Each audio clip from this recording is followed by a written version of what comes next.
Okay, I think we'll get started, and any folks that are a little late to the session can join us from there. So I'd like to welcome everybody and thank you for joining us here on this great day. There's a lot of incredible things going on right at this time. And so if anyone is unable to stay for the full session, after today, we will have a recording of this available on our website, and we'll go ahead and send you guys all that registered a link for that recording, just in case you wanted to go back as well and dig through those notes and get some of the great gems that we're going to have today. So if you haven't been in any of the previous sessions, this is the Building Blocks for Local Food Entrepreneurs series, hosted by U of M Flint in concert with Flint Food Works. We're very grateful for all the knowledge and just kind of wonderful way in which we've been able to engage with food entrepreneurs and with some of the folks really at the heart of that great work in the community. So with that, I just want to quickly let you guys know that this session again will be recorded, that we were going to save all the questions for the end. And if you don't mind just putting them in the chat, that'll save us from having to go around and individually pick people. And I can read those questions out for you.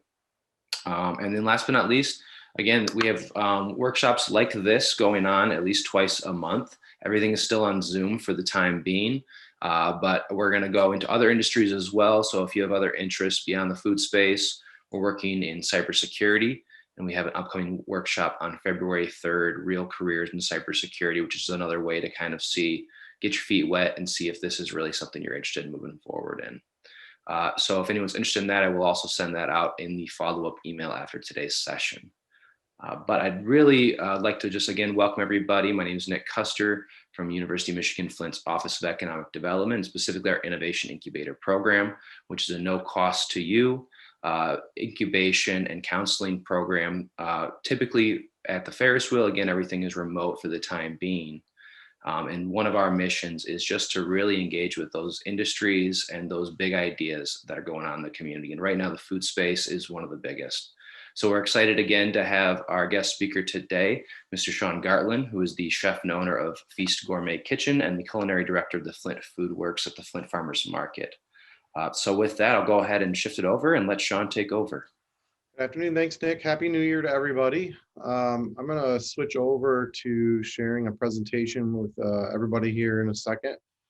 Just to emphasize that this presentation is definitely a build on some of our last presentations. So this will be the fourth in our series, and everything is meant to gear an entrepreneur who's looking into consumer packaged goods, okay? Or if you see the term CPG thrown around in the literature as you're researching your food product, that's what we're talking about. And this is a presentation built specifically for someone who may have started up, or if you're looking into the future of what your business could be, into accelerating beyond the space of an incubation kitchen or working out of somebody else's kitchen. So with that being said, I'll go ahead and start sharing my screen here. Let's see.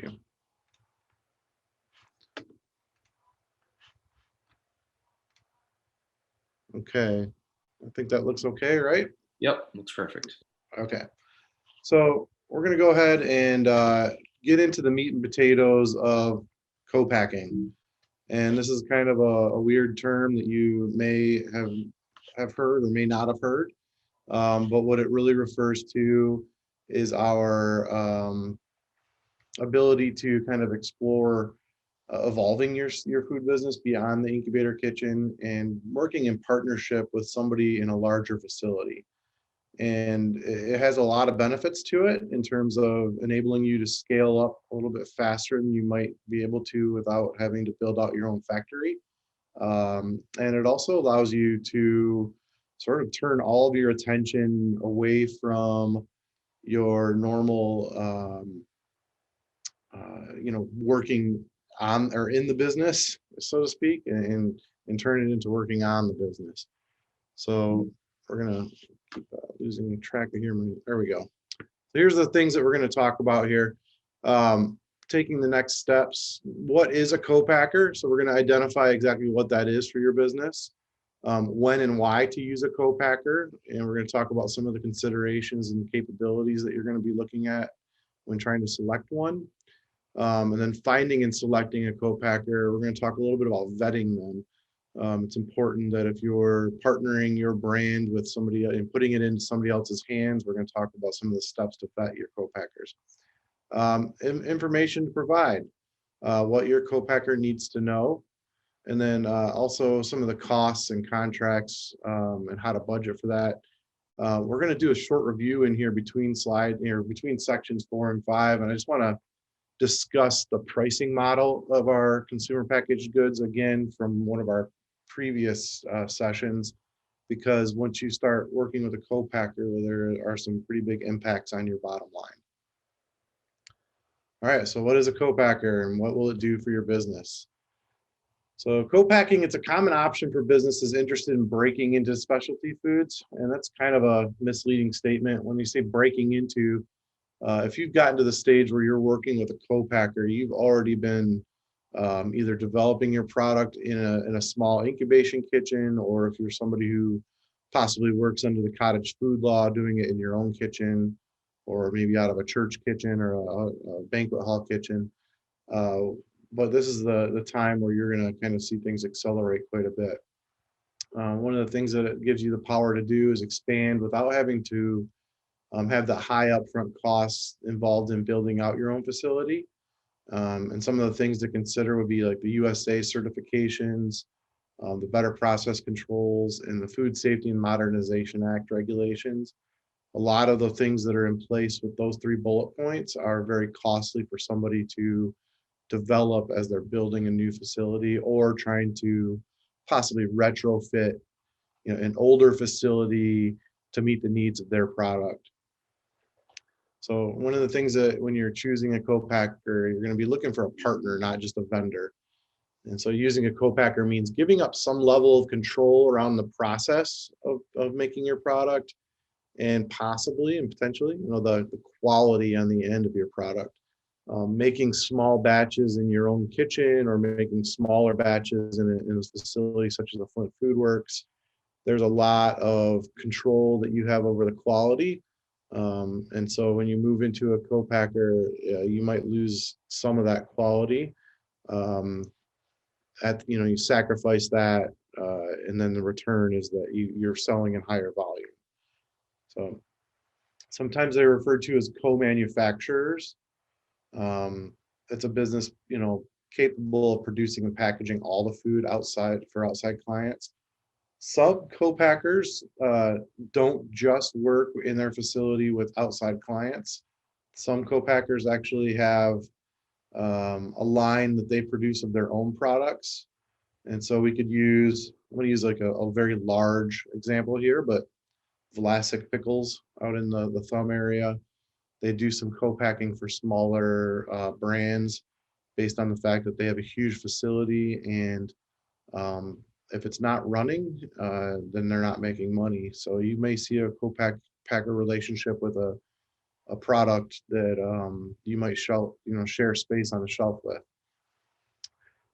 They offer expertise and resources, and they help small business free up their time, letting them shift their focus to marketing and growing your brand. So it's hard to get out and make a lot of sales and possibly, grow your footprint and distribution if you are constantly in the kitchen, actually producing your product, or in the kitchen overseeing the production of your product. So this is where a co-packer can help you kind of grow infinitely or exponentially. When and why? So some of the considerations and capabilities. So some of the things that you have to consider in order to kind of start working with a co-packer is that you're ready to sort of release some control. Okay, so in order to determine if your food business is ready for a co-packer, here are some of the obstacles to consider. One, your recipe needs to be scalable. So after replicating your recipe in like a smaller kitchen for the 1,000th time, chances are you understand exactly what goes into it and how it comes out in the process that you make it. You probably haven't kind of looked at the idea of taking it from a 5-gallon batch to a 100-gallon batch. And so part of that process is making sure that you have all the proper sort of scalable issues taken care of. One example would be a salsa manufacturer who has a specific amount of jalapenos in their mix. When you go from, a recipe and you want to say, I'm just going to double the recipe, the heat of those jalapenos might not scale at a rate where just doubling them is appropriate. So you have to kind of figure these things out, and the best way to do that is based on weights and formulations.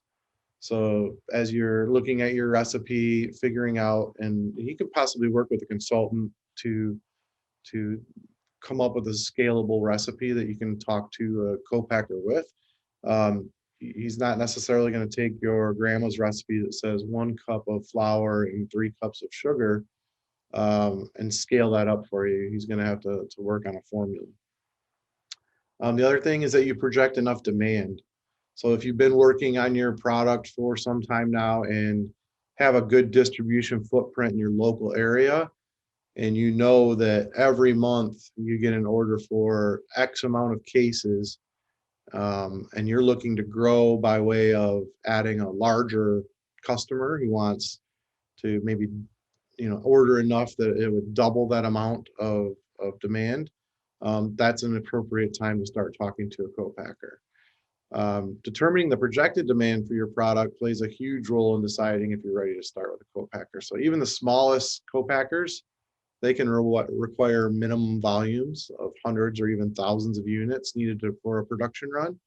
So if the current demand that you're working with is not high enough to meet this minimum, it might be a little bit tough to start working with a co-packer.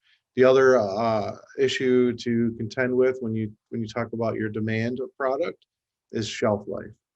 So if you're working with, let's go back to that example of a few different purchasers in a small geographic area. You're making a consumer packaged food good and 4 different small grocery stores are purchasing it in your area. How fast are they purchasing it? Is it, you get a sale and then that person, that store owner doesn't turn that product over for a month, 2 months, 3 months? It's really important to see how fast your product is turning over so that you can understand what sort of shelf life you need. Do you have enough capital? So purchasing all the ingredients to make a small batch, and then all the containers to put that batch in and all the labels and such. If you've been working on your product for some time, you're going to see some cash flow in your business. So you've got enough money coming in from sales to invest in the next batch of product. But when you start working with a co-packer, we're talking about scaling things up in a huge way.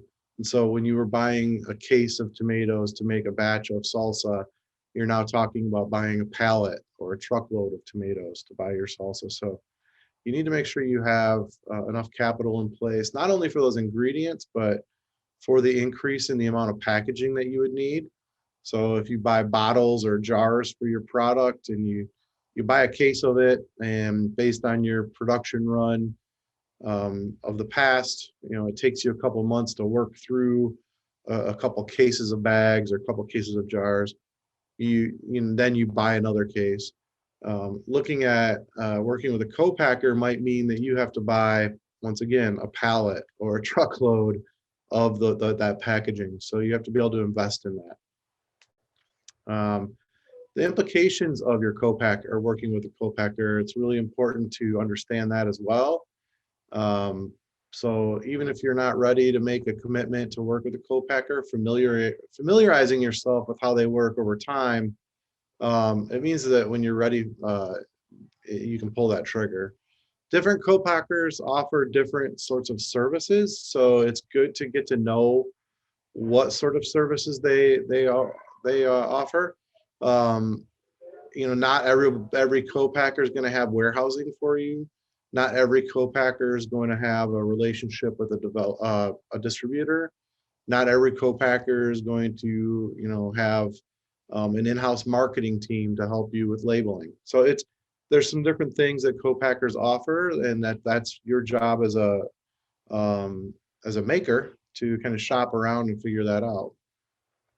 So going back to those sort of things to consider, scalability, it's got to be perfect. That recipe's got to be perfect. The formulas need to be in conventional measurements, or excuse me, in formulas, not conventional measurements.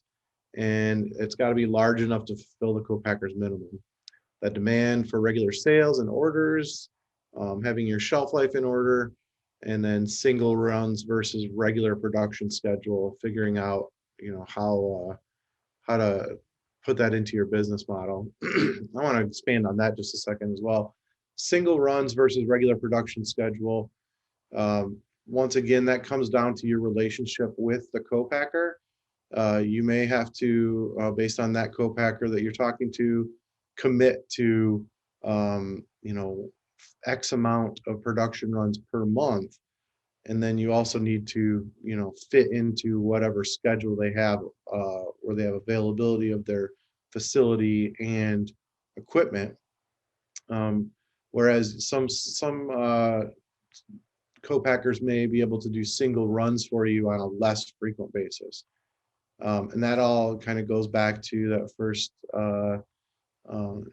point of having shelf life. So if you can take a single run and receive an entire pallet of, let's say, strawberry jam that can only be produced in June because that's the season for strawberries and you're only using local strawberries.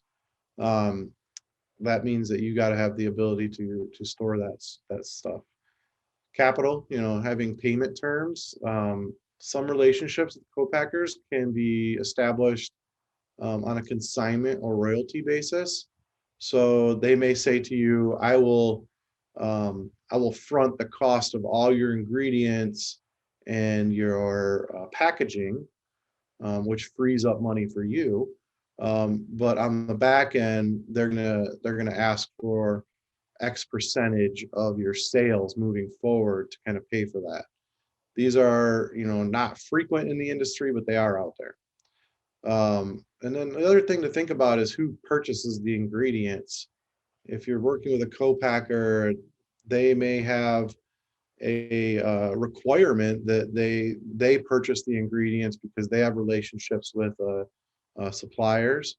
Or you may be in a relationship with a co-packer that says, I need your produce purveyor to bring that pallet of tomatoes to my loading dock before we'll start a production run for you. So that's something to consider. It's something that you're gonna have to think about when you're talking things through. Lower costs through high volume. So one of the things we're going to get into in a few slides from now is talking about all the costs involved in developing your recipe or producing your recipe.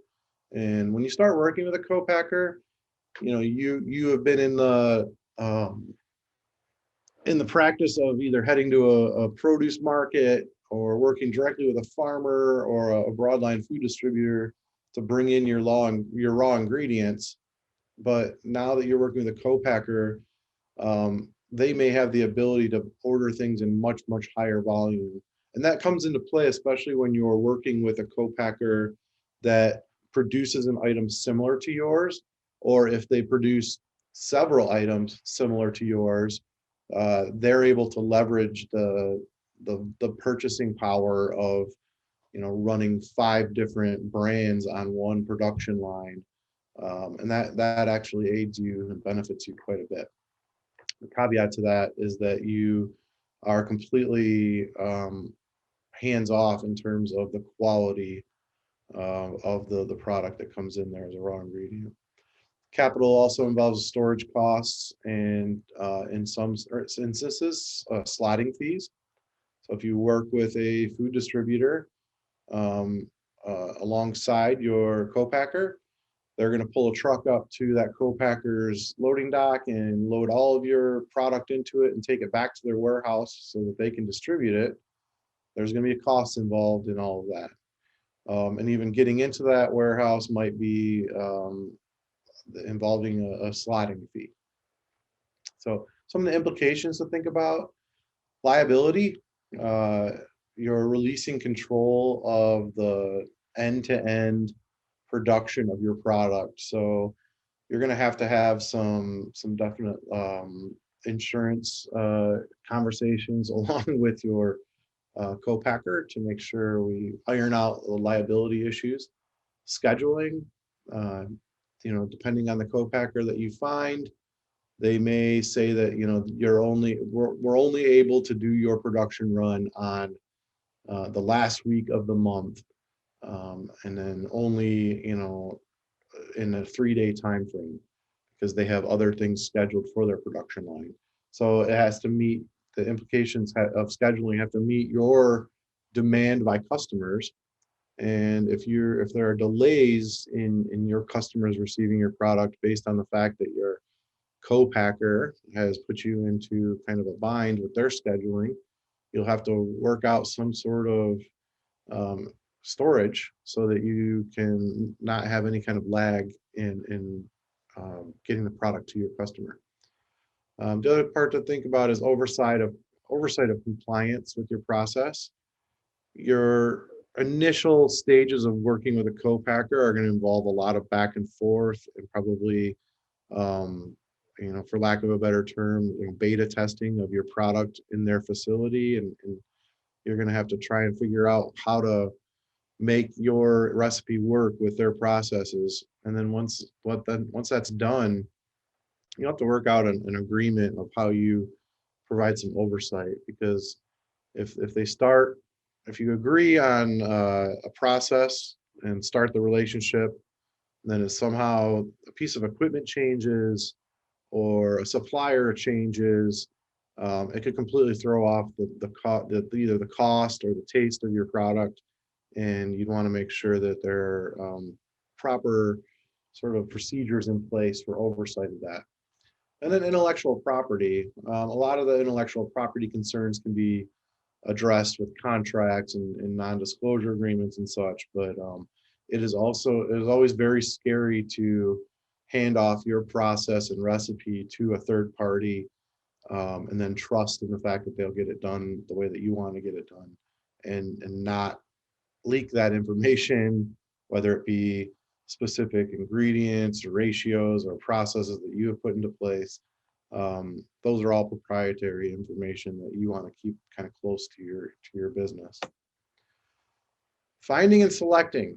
All right, so now we've gone through and put down all the pros and cons and figured out, I think it's a right thing for my business to start using a co-packer so that I can grow a little bit further.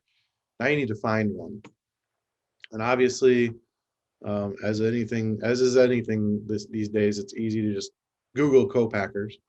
But one of the things that you're going to figure out is co-packers are not. So what they're not is they're not a business counselor or educator to you. They are in the business of producing product, and you need to come to them sort of ready and rocking and ready to go. So if you look like you're prepared for having a conversation with a co-packer, you're definitely going to have a better chance of engaging with the correct ones. So far too many food entrepreneurs expect a co-packer to educate them. That's not what they're in the business to do. So how do you determine the best co-packer for your product? There are some steps involved. So get as much information as you can about that co-packer or the different various co-packers that might be out there, and find the one that appropriately fits your needs. Remember the following points. One of the things is treat each meeting as if you're interviewing a prospective employee or a service provider. After all, you'll be paying them to provide a service. So interview. Make sure you're figuring out if they are the right fit for you. Ask for a confidentiality agreement before discussing anything with the co-packer. Details of your product, your recipe, or your marketing opportunities. Those are all things that you have spent a great deal of time building around your business. And a co-packer is going to understand this from the get-go. If their business is working with smaller businesses like yours to produce larger volumes, it's part of the business. Now, with that being said, don't be offended if they ask you to do the same. If you start interviewing with a co-packer and you're trying to figure out how they're the best fit for you, they have to disclose some of their practices and some of their processes to you. They don't want you interviewing them to then turn around and open up your own production facility. Okay. So process management, safety programs, and quality assurance. That's all really important to kind of get nailed down and figure out, especially with the Food Safety and Modernization Act that took, kind of it got placed in 2015 and over the past 5 years has been fully implemented.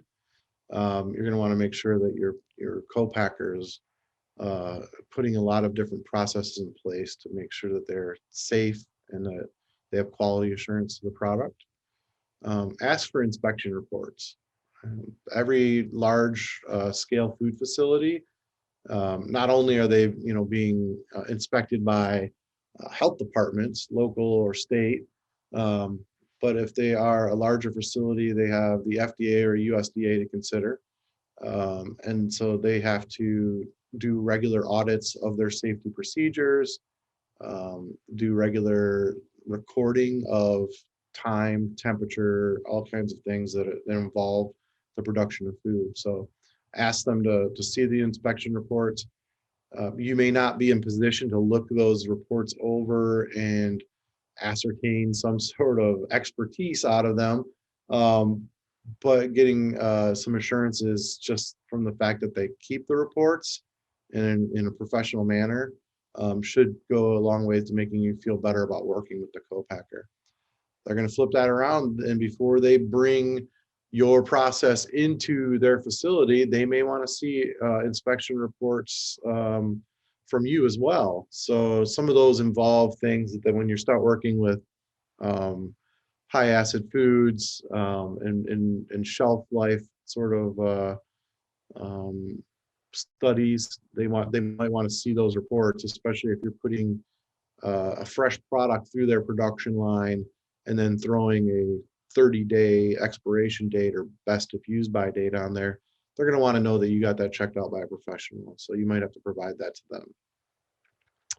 them. Get all the sort of costs out in the open.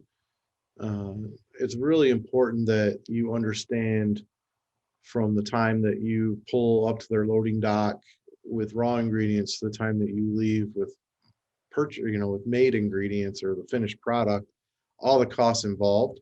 So it should be, very well scheduled on a contract, what it would cost to make X amount of units of your product. And then if there are additional costs involved, either through added services or based on, matrix is not hit because of production on your end, you need to have all that stuff sort of spelled out.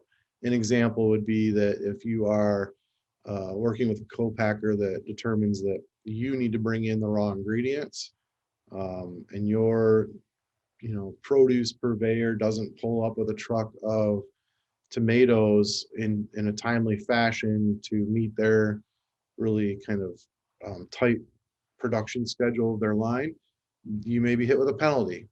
So you might want to know about that ahead of time so that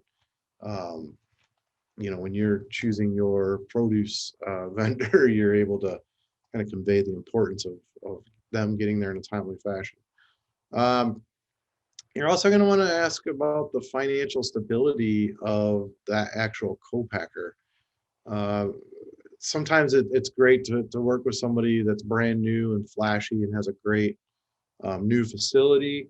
But if they don't have a lot of clients and they don't have a lot of production going on right now, you have to think to yourself, where might that leave me in the future if they shut down? If their operation shuts down because of their financial instability, how's that going to affect your specific company? Okay, so that's something to think about. And Also, make sure that after you choose your co-packer, all that remains is sort of developing the contractual agreement to ensure that products are manufactured according to your specifications and in a timely manner. Okay. So a contract with a co-packer doesn't have to be complex. It doesn't need to be even written if you don't want it to be, but for anything to be legally binding, it should be. And that's where you definitely recommend, working with an attorney to figure all that out. So how do you start once you figured out like how you're going to talk to a co-packer? How do you start searching for one? One way would be to network with other producers. It could be as simple as walking through a gourmet retail shop or regular grocery store and seeing a product that's similar to yours. And sometimes they put on there where it's made. Marcia's Pickles is an example. In the Detroit area, and they work out of a co-packer called Feast that is a large plant that works with 4 different small producers, and so they like to market that. Organize your search and try and be as geographic as you can, simply from the ease of getting your product directly from their facility to your current market, which might be local. So if you're working with 5 or 6 local establishments, choosing a co-packer that is located hundreds of miles away might add some additional costs in getting your product from point A to point B, and it might not work out for you. So be sure the co-packer already makes that type of product that you want to produce. You don't want to start your relationship with a co-packer who's never made your product. They might be rip-roaring and ready to go and very ambitious about it and say to you, oh, we can handle it. We can do anything. But it might be a better idea to start working with a co-packer that already makes something similar or handles the type of ingredients that you're bringing in for your product. So you need to kind of understand their business model a little bit. Investigate minimums. Sometimes the right co-packer, when you find one, they might have some really outrageous minimums, and that's going to add the additional cost of storage, or really affect your ability to work with them based on your turnover of product. If you have a shorter shelf life, it does you no good to have a whole semi full of product that you can't move and move in time. Packaging requirements, really knowing the exact type of packaging that you'd like your product to be in, it's pretty imperative from the get-go. But as you move from doing production on your own out of either your home or a small kitchen, you may see that it's time to change your packaging up a little bit. Speaking from experience, there's some products that I carry in my shop that I know when I started carrying them, they were working out of smaller kitchens and small facilities. And I've seen the packaging change over the years as the business has grown. A lot of that has to do with either, a change in suppliers, or more specifically, it had to do with co-packing arrangements that they had with a co-packer. And they were able to kind of shave some margin by changing to the bottle that co-packer is already kind of using in the facility. And also, if you're using a certain bag that that doesn't fit into their equipment or doesn't work on their production line, you're going to be forced to change. So can you change? That's a question you have to ask yourself. Don't be so married to a specific jar type or bag type that you hamstring yourself into not being able to work with a co-packer because you use paper bags and they only use cellophane bags or something, of that nature. Be open to change. Ultimately, if the product inside the packaging is, still in great shape, after going through the processes with the co-packer, Be flexible on what it's put in, especially if it's not a gigantic departure from what you're already using. And ingredients, focus on ingredients. Make sure the raw ingredients are top quality. Let's use that salsa example. If you are making a small batch salsa out of a small kitchen and you start working with a co-packer that brings in tomatoes by the semi-full, they might not be these pristine, ultra ripe hand-picked tomatoes that you're used to picking up at the local farmer's market. It's going to change the taste of your product a little bit. But is it going to change it enough that um, your disappointment's not kind of offset by all the extra production and income from your product? All right, so moving on from that, some definite food safety considerations to take on.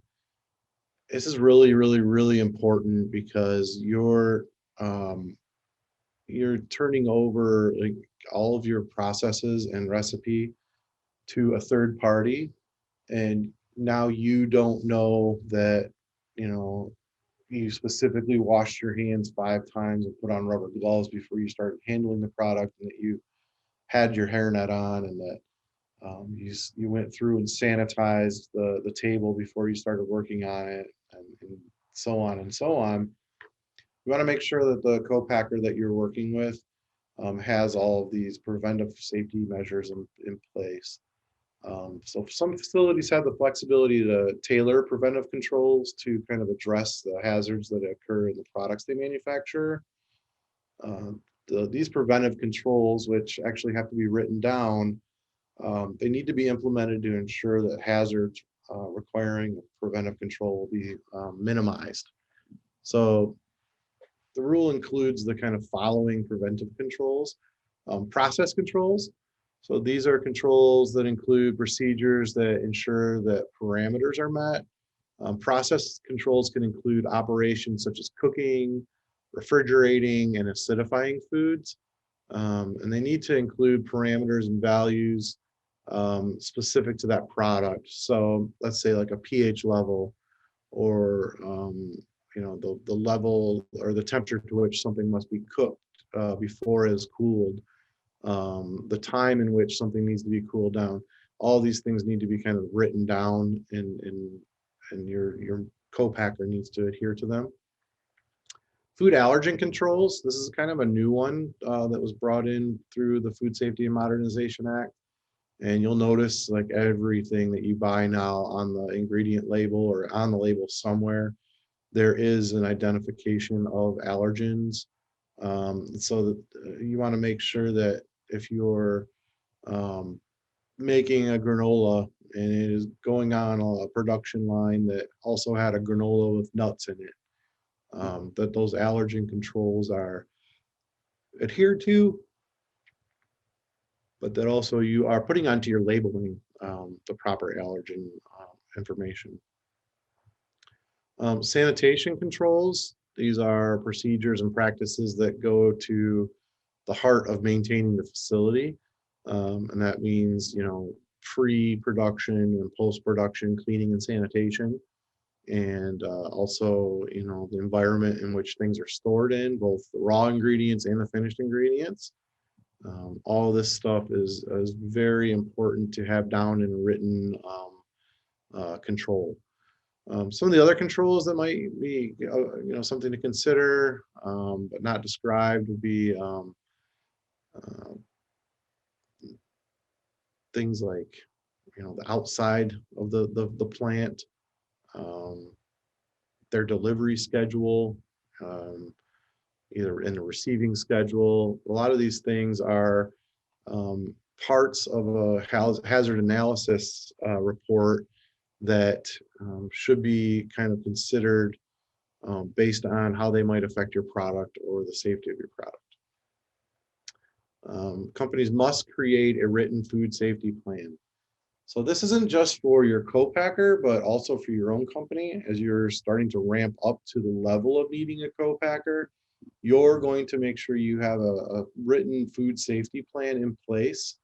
And it's very simple in the beginning stages of growing your food business, something as simple as recording every time you make a batch of your product, keeping track of all the raw ingredients and where they came from is very important. So if you're making salsa and you buy a case of tomatoes, that case of tomatoes has a sort of a track record of where it came from. It was picked in a field, put on a truck, stored in a warehouse, and then eventually made it to you. All those steps along the way are potential dangers in addressing a foodborne illness. So it's really important that you start recording all the sources of your product so that if there's a recall that needs to happen, it can be, they can trace it back to that one case of tomatoes that was put too close to raw chicken in the warehouse or something. Okay, it's really important to have all that in a written food safety plan. Okay, moving into some of the information that you have to provide a co-packer. It's not just an interview process for you to get to know them and find the right fit for your business. They also need to know that they're not going to dedicate production time to a product that is going to not work in their facility. So here's some things to consider. You're going to want to provide the co-packer with a written business plan on your product. So on volume, how much product do you anticipate needing? Because obviously if it's too much and they don't have the time in their facility to dedicate to your product, it's not going to be a good fit. Lead time, when do you need the product? So you need to highlight if you'll need the product during high demand seasons. So if you're working with a fruit processor, obviously the summertime season is probably the busiest time for them. How much lead time do you need to provide so that your strawberry jam is done in a timely manner based on their current production schedule? Sales price. So how do you want, how much are you going to sell it for? We're going to dig into the sales price issue in a little bit, but they're going to want to know what the selling price of your product is, how it's packaged. So how do you want it to be packaged? It needs to be specific about using glass, plastic, or paper, or pouches. Once again, this goes back to the last slide when we talked a little bit about compromise. If you come in saying, I only use, 14-ounce glass jars with a screw top, and they say our production line can only, accept 14-ounce plastic jars with a screw top. Are you willing to compromise and switch?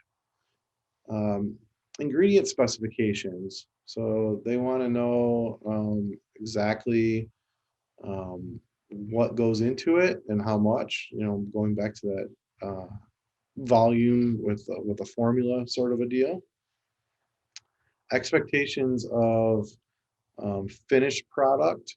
So your definition of quality and their definition of quality might not align right away.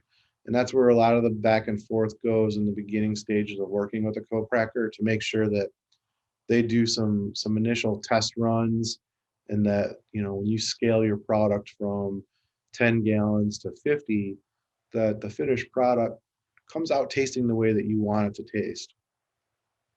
All right. And then any kind of special requirements, they're going to need to know, like, does your product have to be refrigerated within 1 hour of production, or can it sit for a little bit? Storage, how they're going to have to store it, or is this co-packer a facility that has very short-term storage where after it's packed, you need to arrange to have it picked up? And it goes to like, how is it going to be shipped? One of our last seminars, we talked a little bit about how people, on the back end of things, like either the purchasers or the the people running the facilities, how they want to have things packaged. And so, is it going to be on a pallet? Is it going to be, in small cases going into large cases? You have to kind of figure that out and let the co-packer know, because it involves labor on their end, and that involves the cost structure that they present you with. And then how much inventory do you want to have on hand? Going back to your shelf life and your turnover. And then future plans. Do you hope to scale up even more dramatically or sell in larger sizes? So the co-packer is going to want to talk to you a little bit about this so that they can possibly meet those needs in the future. One example would be, consumer versus institutional buying. So your consumer packaging is going to be on the smaller side, and things are going to be in single serving size units. Whereas if you feel that your product would be perfect in an institutional setting, examples being restaurants, hotels, hospitals, that sort of facility, you may need to package in a larger size. And so it would be nice for the co-packer. He's going to want to know, can they meet that need in the future? Okay. Sorry about that.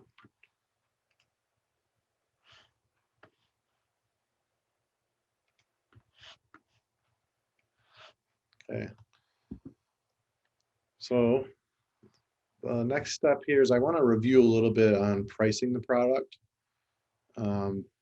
We used an example at one of our seminars about producing some like artisan potato chips. And so just if you've never seen this slide before, I want to break it down a little bit for you. So recipe costs, it's all the ingredients to make one portion size. So the cost of a bulk recipe divided by how many portions it make, obviously that spits out the recipe cost. So 50 pounds of potatoes, the fryer oil, the kosher salt, those are examples of how to come up with a bulk recipe cost. And then how much the yield comes out here. This all gets put into a formula along with labor costs and the cost of kitchen rent, and then some other costs, plucked out of nowhere, for business overhead. That brings us, as we kind of work all of this stuff down, into the cost of one package of potato chips here. These things are going to be thrown pretty far out of whack when you start talking to a co-packer. And so some of the things like labor costs might not be in there anymore because your co-packer is covering the labor, obviously. The kitchen rent is not going to be in there, all right? And some of the business overhead might change based on your new kind of liability or insurance needs. So a lot of this stuff is going to change. And the reason we're reviewing this is because eventually what you really have to figure out is, not only can you make money off this product, but can you make money off this product once you switch over to working with a co-packer? There's a good chance that your margin's going to get cut into a little bit when you start working with a co-packer.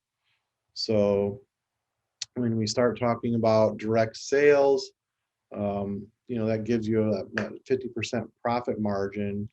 And every time you sell a bag of chips, you make $3.26. All right. And then when we talked a little bit about moving things into a distributor and how they need to take a little bit of margin as well, we had to look at what that did to our cost of the product. And so distributors taking 30% margin, moving into also the retail pricing. Bottom line here is, how will the cost of working with a co-packer affect the end price of your product? And once you plug all of those things into your formulation, are you going to be priced out of the market at that point? So if you're selling chips for $6.49, and then you have to um, then you have to, like, all of a sudden increase the end sale product to like $9. How's that going to affect your turnover of product? All right, last thing here is we're talking a little bit about the costs and contracts of working with a co-packer. I gotta say, there is no real hard figures on costs. So the only way to really start talking about cost is um, calling up a co-packer directly and talking to them. They're very cagey about sharing some of that information. So good luck on moving forward with that. And I'm happy to help with that at all. But right now, if you're looking to move forward with a co-packer, the research begins like a couple slides ago when we were talking about finding the right fit. That's where you're going to find the costs involved. But what is readily available is setting up the contract. So really investing in an attorney with experience in co-packer contracts is important. It might be kind of hard to find somebody like that, but looking for any attorney who is very well versed in contract law is your first kind of best foot forward. Some of the things that you need to be advised on would be specific liabilities around ingredient spoilage, um, any delays in production runs and how that affects your contract, whether they have to pay a penalty because they didn't get it to you in time, or you have to pay a penalty because you didn't get your raw ingredients in time. Costs associated with contract termination. And one of the things that you might find is, as you start working, what if you lose 3 of your top customers, and then all of a sudden, like, gosh, I can't afford to make a whole semi full of my product because I can't move it afterwards. If you have to terminate your contract with a co-packer, please know that it might come with some penalties. Um, and then also, as well as like how to handle future cost increases. Some typical parts of a contract or parts of your negotiation with a co-packer are going to involve a non-disclosure agreement. So make sure that you have a signed non-disclosure agreement in hand before you send a co-packer your recipe, because you'd hate to send grandma's cookie recipe off to some guy, in the big city, and then he runs off and starts producing grandma's cookies. And next thing you know, you've got nothing. Contract terms, shorter term contracts are probably the wise choice when you begin working with somebody. But beware that if you start with a short-term contract and that co-packer sees great success out of you, it may give them some leverage to increase your price because they know that your product is dependent on their production facility. So just be wise about that. A no compete clause, uh, through a no complete agreement, it means it's kind of like a non-disclosure. They're not going to share your recipe and or your processes, and won't use it for other brands. So the non-disclosure, obviously, that goes to like some of the intellectual product or intellectual property of your recipes. But that no compete means that they're not going to use your recipe for their own separate line of food. Okay. A lot of different co-packers are making products for a lot of different people, so you need to make sure you have this in your contract. Insurance and product liability considerations. So there's a couple of things to consider. With insurance, there's liability on your business as a whole, but if you're making consumer packaged goods, there's a separate policy that can be taken out on your product. It's called product liability insurance, and you're going to want to make sure that you have that in place. Especially if you're working with a co-packer, somebody opens up a package of your food and finds a blue Band-Aid in there. Obviously, you're not doing the manufacturing. You don't have, you're not specifically on the floor at the time that stuff is being packaged to make sure that the employees are wearing proper handwear. So ultimately, the liability needs to be in place in case something like that happens, so that your business is protected. That also goes two ways. The co-packer may require that you name them as an additional insured on their on your either business policy or on your product liability policy. And then terminating your agreement is something that you're going to want to make sure you understand how to do. If the relationship goes sour, or if you need to expand further, or quite frankly, if you grow out of their facility and finally have capital to purchase your own facility, you don't want to be stuck in something that you can't get out of without exercising a termination clause. And then ongoing performance reports. Make sure you are receiving ongoing performance reports.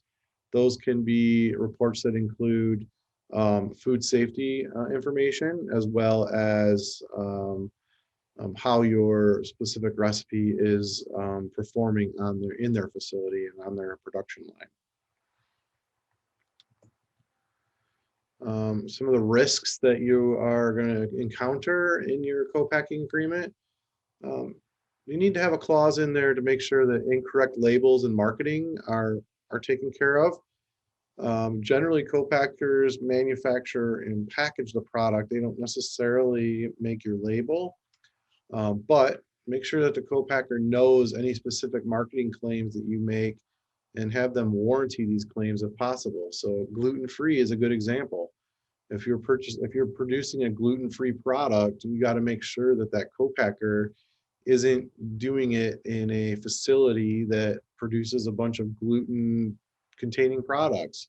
So you're not going to want to do gluten-free bread in a regular bread bakery. All right. There's no way to make sure that you can meet those allergen claims. Undeclared allergens. Undeclared allergens are kind of the leading cause of FDA recall. So make sure that you source every ingredient carefully and then delegate the approved users to the co-packer.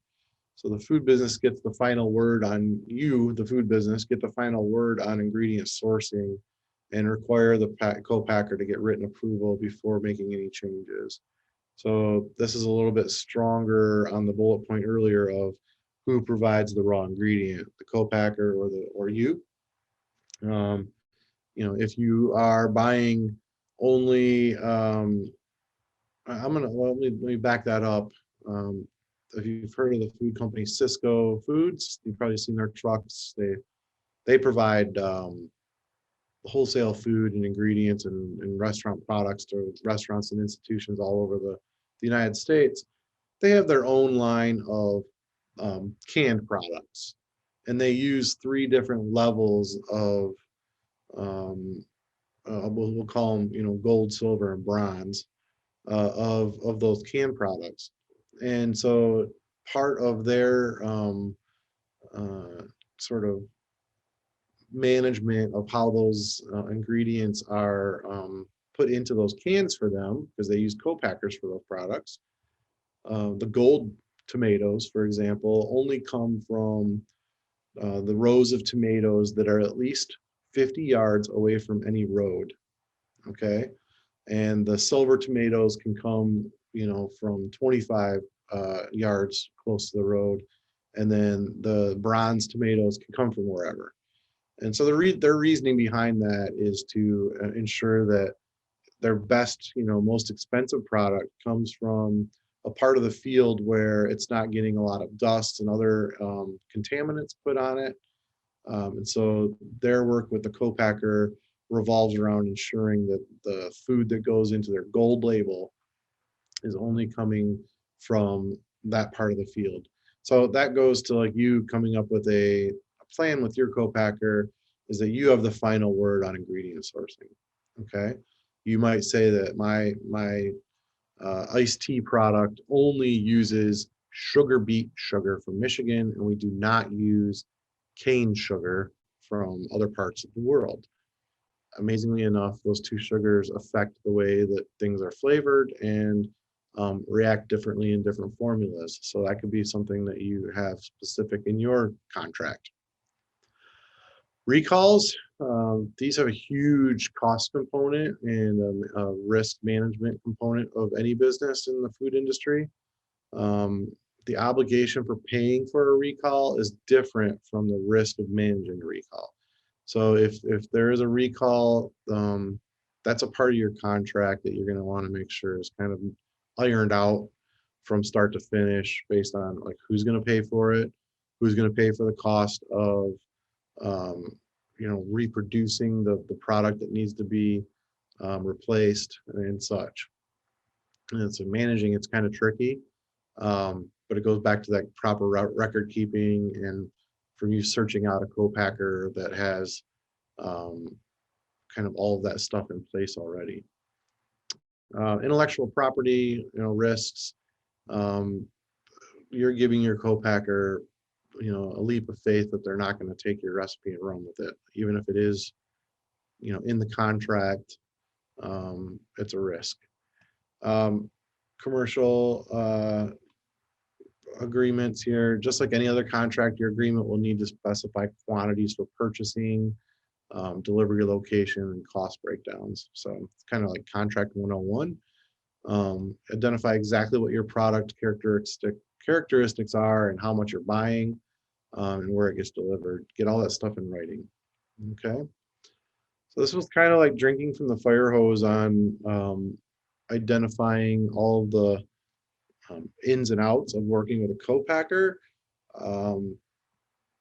The only area that I really can't help you on is the pricing. It is very all over the place in researching this, and so the best advice I can give you is to do some straight calling around, as we've done with um, all of our other presentations. We will provide a resource sheet for you guys, and we'll have some things in there like the contract examples, non-disclosure examples, and a list of some co-packers that you can contact, and as well as some food testing sites to work with. But want to make sure that you guys can kind of refer back to this.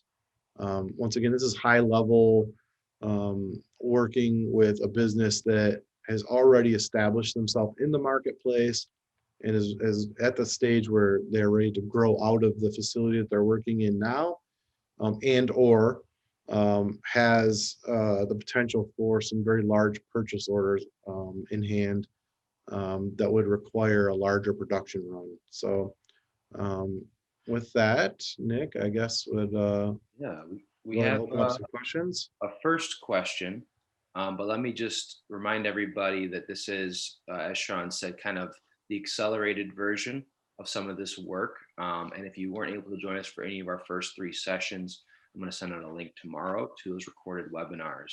And so, I think a lot of this, as he said, does build on the content we've gone through before. But if you're really excited about this material, if you're really trying to break in, one of the best things you could do is really just watch the videos, get all this valuable information, and then kind of use that to move forward. So the first question that I see here, and I think this is a little earlier in your talk, but Prince was asking about getting information on a formulation. So one of the best places you can work with as far as formulation would be the Michigan State Product Center. They have the ability to take a small recipe that you've possibly scaled to, I'm going to say, let's use cookies as an example, where you've gotten it up to triple, quadruple in size, and then that's as far as you really want to take it, because then you start throwing ratios off a little bit. The MSU Product Center has counselors that are specifically in food science that can take your recipe and kind of expand it out.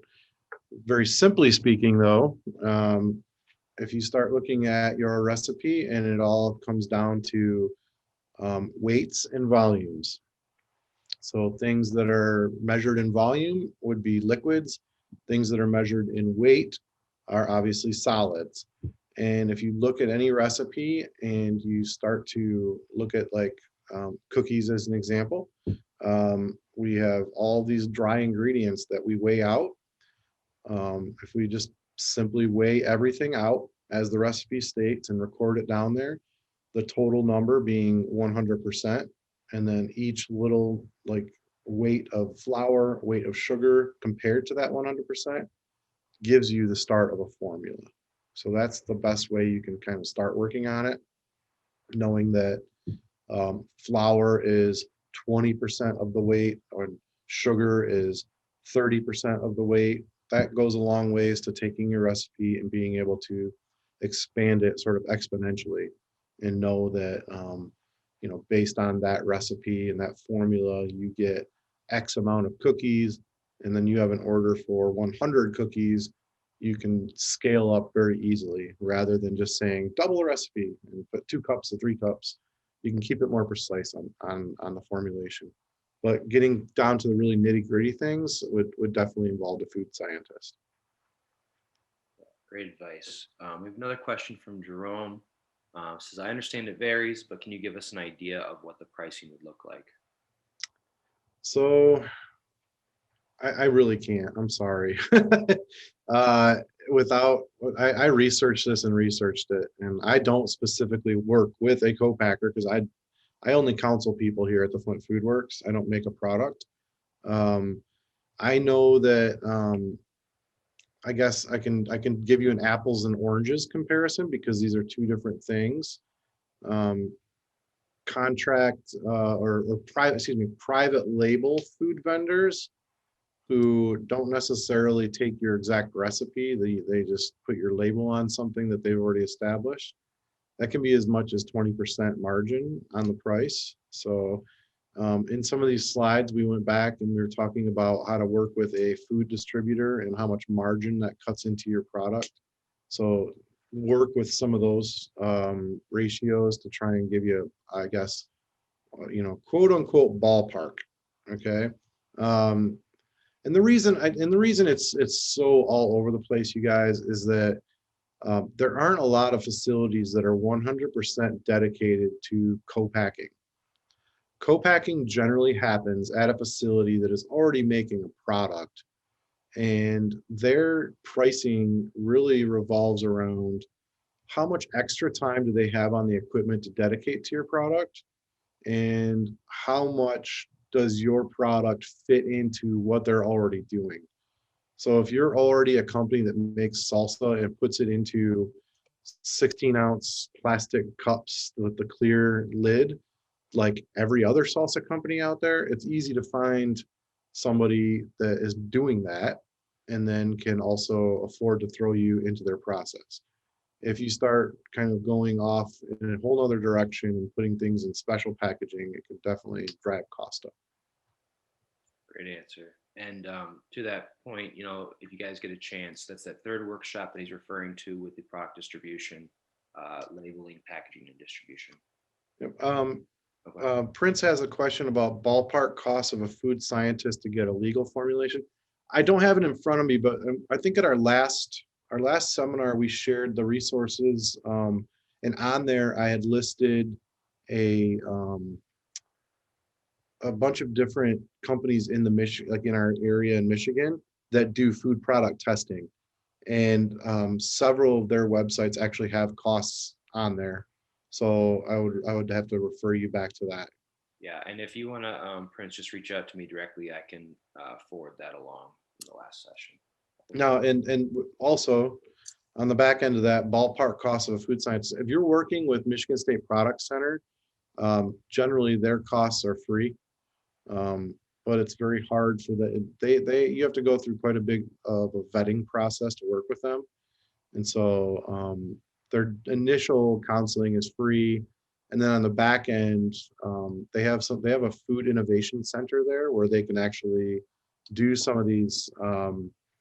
It's like a pseudo co-packing plant that's there for educational purposes, and they can actually work with you on some sort of consignment basis or percentage basis of your food, just to kind of recoup their costs. Okay. And I just went ahead and put my email in the chat there. It's probably the best way since I'm not actually in an office right now. So just go ahead and shoot me an email, and I'm pretty consistent on answering those back. Are there any other questions while we got this expert here? And then Sean's email is also there if you have some follow up or you'd like to engage more with the Flint Food Works. But while we're waiting for any questions, Sean, you just want to talk a little about the Flint Food Works?